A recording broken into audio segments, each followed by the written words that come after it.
नीलांजन समाभासम रविपुत्रम यमाग्रजम छाया मार्तंड संभुतम तम नमामि शनैश्चरम तम नमामि शनैश्चरम। बोलिए शनिदेव भगवान की। भक्तजनों, नवग्रहों में सर्वश्रेष्ठ शनिदेव भगवान अत्यंत शक्तिशाली हैं। इनकी अनन्य भक्ति करने वाला सदैव सुख, वैभव, धन संपत्ति प्राप्त करता है। परंतु न जाने क्यों इनकी साढ़े साती से मनुष्य ही क्या देवता गण भी भयभीत हो जाते हैं। जबकि शनिदेव तो न्यायाधीश होने के कारण केवल अपने संचित कर्मों का न्याय करते हैं।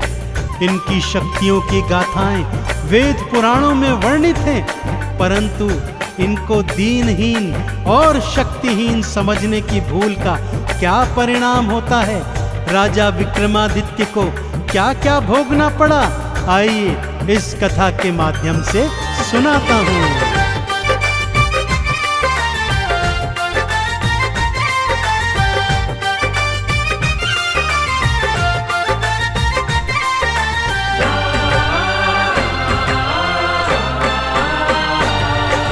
सूर्य पुत्र शनिदेव की गाथा।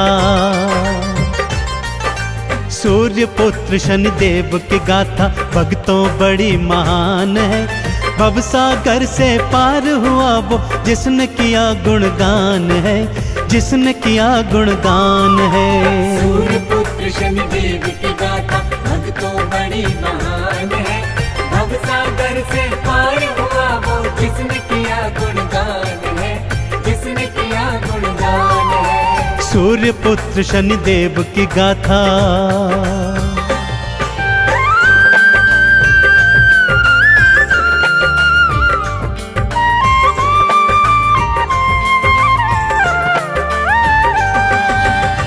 एक बार की बात है भक्तों, नवग्रहों में यह विवाद छिड़ गया कि उनमें से सर्वश्रेष्ठ कौन है। जब विवाद नहीं सुलझा तो 9 के 9 ग्रह त्रिदेवों की शरण में आए, परंतु त्रिदेव भी उनके इन प्रश्नों का उत्तर नहीं दे पाए। इस पर देवर्षि नारद ने नवग्रहों को बताया कि पृथ्वी लोक पर विक्रमादित्य नामक एक अत्यंत न्यायप्रिय राजा है, वही आपके प्रश्नों का उत्तर दे पाएगा। नारद जी की बात मान 9 के 9 ग्रह विक्रमादित्य के सन्मुख आए और वही प्रश्न दोहराया। विक्रमादित्य ने अलग अलग धातुओं के आसन बनवाए और नवग्रहों को अपनी अपनी पसंद की धातु के आसन पर विराजमान होने को कहा। आगे क्या हुआ, आइए सुनते हैं।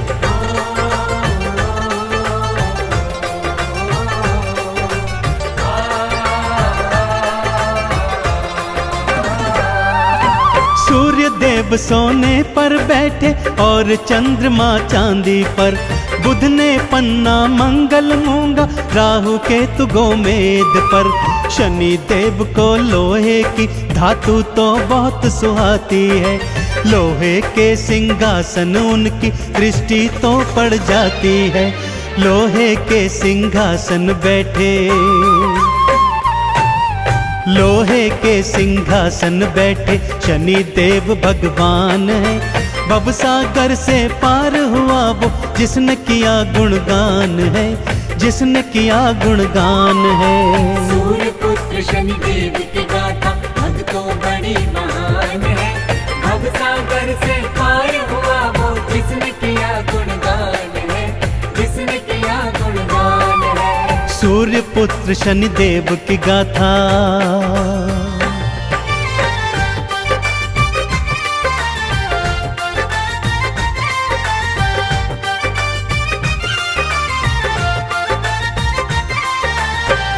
जैसे ही नवग्रह अपनी अपनी पसंद की धातु के सिंहासनों पर बैठे, विक्रमादित्य प्रसन्न मुद्रा में बोले, लीजिए निर्णय हो गया।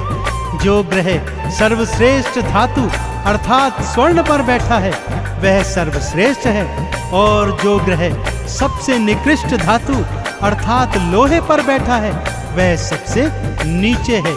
यह सुनकर शनिदेव का क्रोध 7वें आसमान पर चढ़ आया। मन ही मन वो बोले, राजा विक्रमादित्य, आज और अभी से तेरी 7.5 प्रारंभ होती है। और वो सभा का त्याग कर चले गए। अगले दिन घोड़े का व्यापारी बन वापस दरबार में आए। उड़ने वाला घोड़ा राजा को दिखाया तो राजा ने उस पर सवारी की इच्छा जाहिर की। आगे क्या हुआ, आइए बताता हूँ।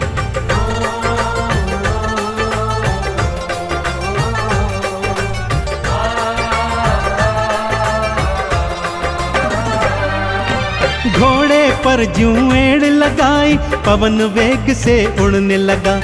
और घने जंगल में राजा विक्रम को वो फेंक गया। चोर लुटेरों ने राजा के गहने कपड़े लूट लिए। भूख प्यास से बेदम राजा नगर नगर फिर घूम लिए। एक सेठ ने जब देखा तो, हाँ, एक सेठ ने जब देखा तो लगा भला इंसान है। भवसागर से पार हुआ वो जिसने किया गुणगान है, जिसने किया गुणगान है। सूर्य पुत्र शनिदेव की गाथा भक्तों बड़ी महान है। भवसागर से पार हुआ वो जिसने किया गुणगान है, जिसने किया गुणगान है। सूर्य पुत्र शनिदेव की गाथा।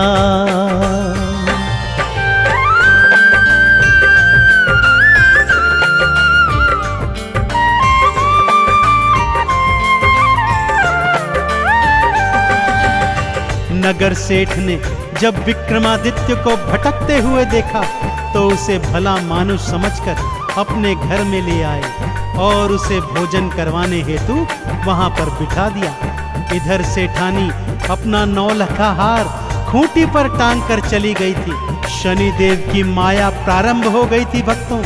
जैसे जैसे विक्रम खाना खाता जाता वो खूंटी हार को निगलती जाती। जब सेठ सेठानी ने अपना 9 हार नहीं पाया तो उसे राजा के हाथों पकड़वा दिया। राजा ने भी उसे चोर जानकर उसके हाथ पैर तुड़वाए और जंगल में फेंकवा दिया। अब विक्रमादित्य को बोध हो गया कि उसने शनिदेव को छोटा बताकर बहुत बड़ी भूल की है। दया के मारे एक तेली उसे अपने घर में ले आया और उससे अपना कोलू हाँकवाने लगा। विक्रमादित्य कोलू हाँकते जाते और शनिदेव की स्तुति राग दीपक में गाते जाते।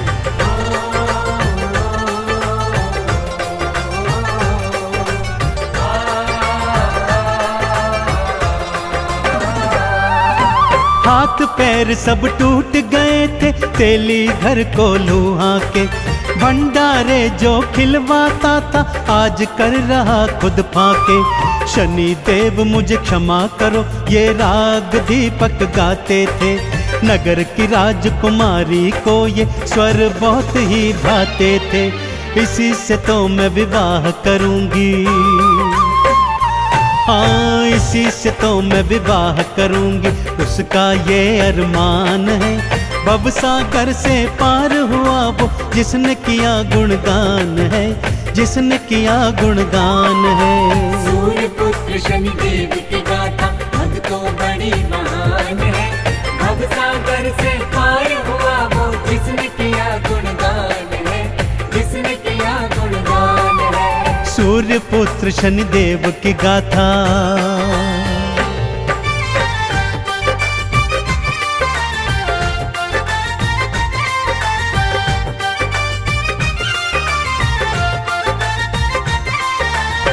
नगर की राजकुमारी को विक्रमादित्य की आवाज इतनी अच्छी लगी कि उसे बिना देखे ही उसने उससे विवाह करने की ठान ली।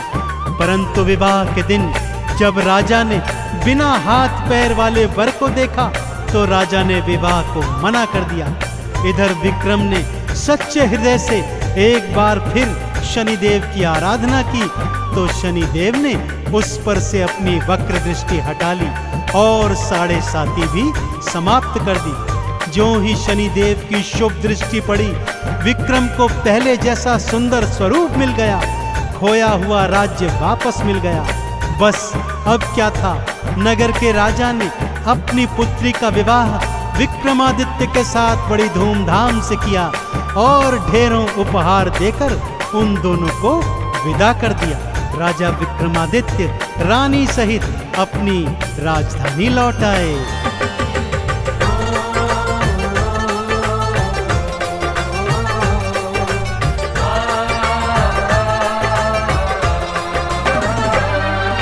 वक्र दृष्टि जब हटी तो भक्तों हाथ पैर वापस आए।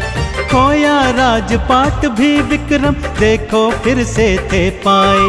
धूमधाम से शादी करके पत्नी सहित वापस आए। आते ही फिर नगर मध्य में शनि मंदिर एक बनवाए। है शनि देवा नवग्रहों में, है शनि देवा नवग्रहों में भक्तों सबसे महान है। भवसागर से पार हुआ वो जिसने किया गुणगान है, जिसने किया गुणगान है। सूर्य पुत्र शनि देव की गाथा भक्तों बड़ी महान है। भवसागर से पार हुआ वो जिसने किया गुणगान है, जिसने किया गुणगान है। सूर्य पुत्र शनि देव की गाथा।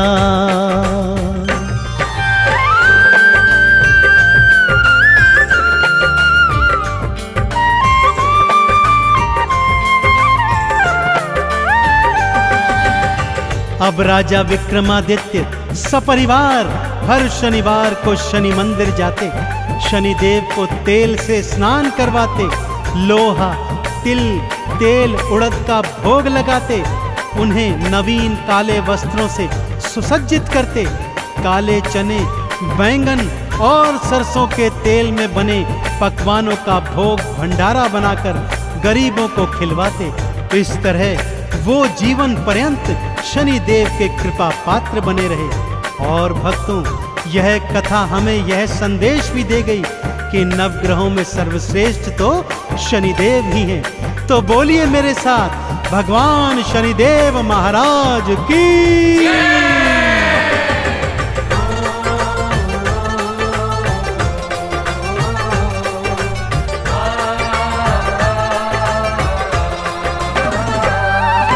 लोहा तिल और तेल उड़द भी शनि देव को भाते हैं। हर शनिवार जो शनि देव को ये अर्पित कर जाते हैं। चंदन तिलक लगा के शनि की आरती 40 गाते हैं। शनि देव के 12 नामों को मन से जो ध्याते हैं, शनि देव की कृपा पाते। शनि देव की कृपा पाते करे शनि कल्याण है। भवसागर से पार हुआ वो जिसने किया गुणगान है, जिसने किया गुणगान है। सूर्य पुत्र शनि देव की गाथा भक्तों बड़ी महान है। भवसागर से पार हुआ वो जिसने किया गुणगान है, जिसने किया गुणगान है। सूर्य पुत्र शनि देव की गाथा।